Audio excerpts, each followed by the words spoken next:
Thank you, President. I rise to speak on the Crimes Amendment Performance Crime Bill 2025 on behalf of Legalise Cannabis Victoria. This bill attempts to address performance crime, otherwise known as post and boast, a trend where certain crimes, often committed by young people, are filmed and posted on social media. This bill amends the Crimes Act 1958 to create an offence of this kind of behaviour. The offence is broadly defined as where a person publishes or causes to be published material that depicts, describes or otherwise indicates the commission of a relevant offence by the person and undertakes or causes that publication with the intention of attracting attention to the commission of the offence.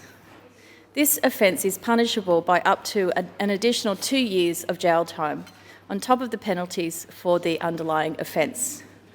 Offences that will be captured by this law include motor vehicle theft, robbery and armed robbery, burglary and aggravated burglary, home invasion and aggravated home invasion, carjacking and aggravated carjacking, affray, violent disorder, and incitement offence. The government has said that they have chosen these offences to target serious confrontational theft and violent group offences of concern to the community that are increasing in frequency and prevalence, particularly among young offenders.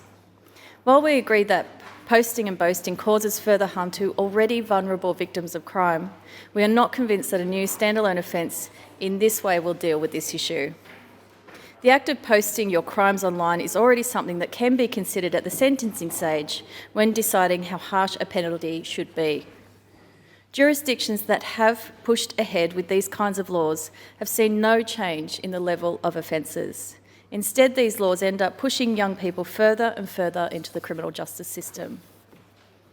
As the Legalise Cannabis Party, we are particularly concerned about the risk of future changes to any legislation passed that would seek to expand the list of offences captured by these laws. While currently there are no drug offences included, this bill could represent a slippery slope. What's to stop this government or a future Conservative government from deciding that posting and boasting about all offences, including drug offences, is deserving of additional time? While the bill as it stands is focused on crimes commonly boasted about on social media, there have already been calls for this bill to be expanded to cover every single loophole. The appetite is there.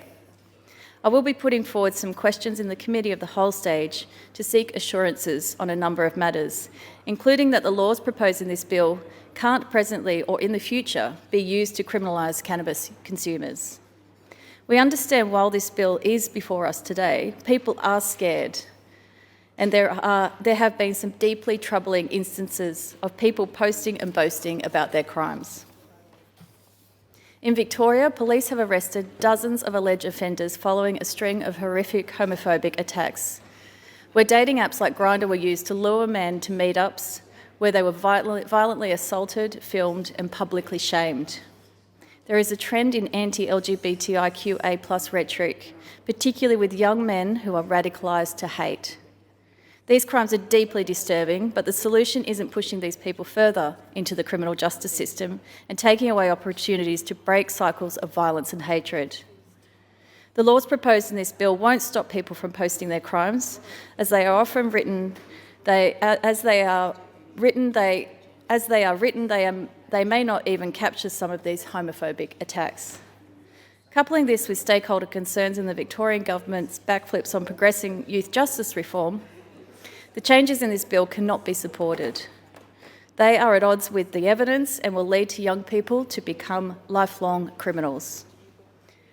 We don't want a future where even a puff of a medicinal cannabis vape posted on Instagram could result in threats of jail time. And it is for these reasons we will not be supporting this bill. Thank you. Minister, what protections are in place to ensure that the list of relevant offences will be limited to those in the bill and not extended in future to capture drug offences?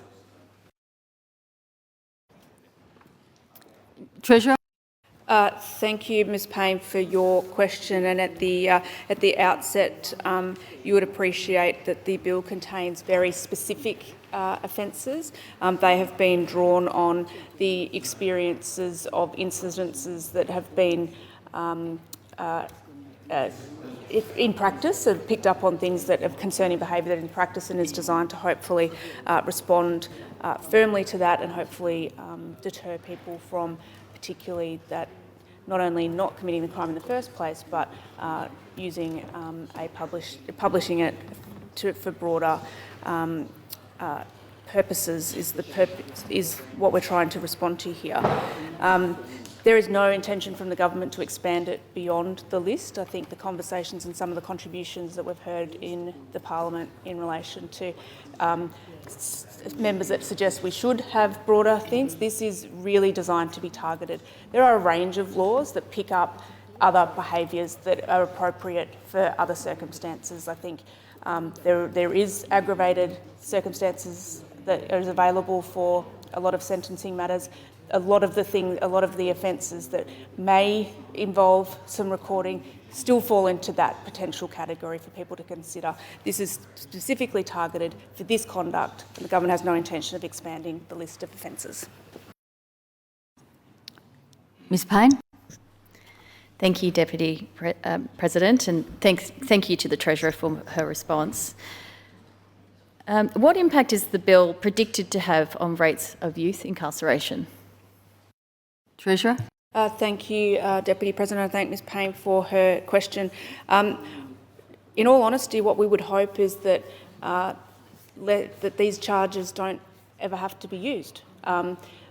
We are responding to behaviour that has happened in the past. We hope that through enabling police to have further powers in relation to charges, there are very few charges, but we also hope that there is a deterrence model in relation, or a deterrence effect in relation to the conversations that we're having about this is unacceptable behaviour, it shouldn't happen, and if you engage in it, you can suffer further consequences for your offending behaviour. So hopefully it has the effect of having less young people caught up in the justice system. Ms Payne. Thank you, Deputy President, and I thank the Treasurer for her response.